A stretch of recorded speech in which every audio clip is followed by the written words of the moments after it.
যুক্তরাষ্ট্রের সঙ্গে চলমান যুদ্ধবিরতির মধ্যেই আমিরাতের ফুজারা অয়েল ইন্ডাস্ট্রি জোনে ড্রোন ও ক্ষেপণাস্ত্র হামলা চালিয়েছে ইরান। সোমবার চালানো এই হামলায় আমিরাতের পূর্বাঞ্চলের প্রধান এই জ্বালানি স্থাপনায় বড় ধরনের অগ্নিকাণ্ডের সৃষ্টি হয়। এতে ৩ ভারতীয় নাগরিক আহত হয়েছেন। একই সঙ্গে ইরান থেকে আমিরাতকে লক্ষ্য করে 4টি ক্ষেপণাস্ত্র ছোড়া হয়।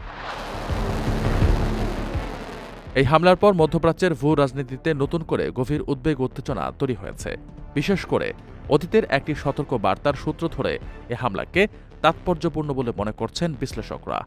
একটি আন্তর্জাতিক প্রতিবেদনে বলা হয়েছিল, ইরান প্রতিবেশী দেশ সৌদি আরবকে সতর্ক করে জানিয়েছিল যে তারা সংযুক্ত আরব আমিরাতকে পুরোপুরি ধ্বংস করে দেবে। ফুজারায় ইরানের এই হামলা সেই পুরনো হুমকিরই বাস্তবায়ন বলে ধারণা করা হচ্ছে।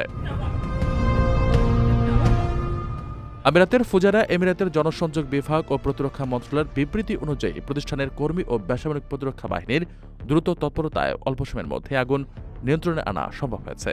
তবে বড় ধরনের ক্ষয়ক্ষতি এড়ানো গেলেও যুদ্ধবিরতির এই সময়ে আমিরাতের গুরুত্বপূর্ণ জ্বালানি অবকাঠামোকে লক্ষ্যবস্তু করা স্পষ্টত একটি বড় ধরনের সামরিক উস্কানি।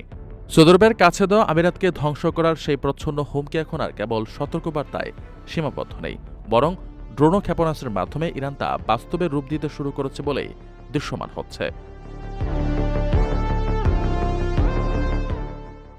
আপনার স্বপ্নগুলো আকাশ ছুবে প্রবাসীর হেলিকপ্টারের মাধ্যমে। বিয়ে, জন্মদিন অথবা যে কোনো বিশেষ প্রয়োজনে হেলিকপ্টার ভাড়া করতে যোগাযোগ করুন স্ক্রিনে দেয়া নাম্বারে। প্রবাসীর হেলিকপ্টার, নিরাপদ ও সাশ্রয়ী বাহনের বিশ্বস্ত নাম।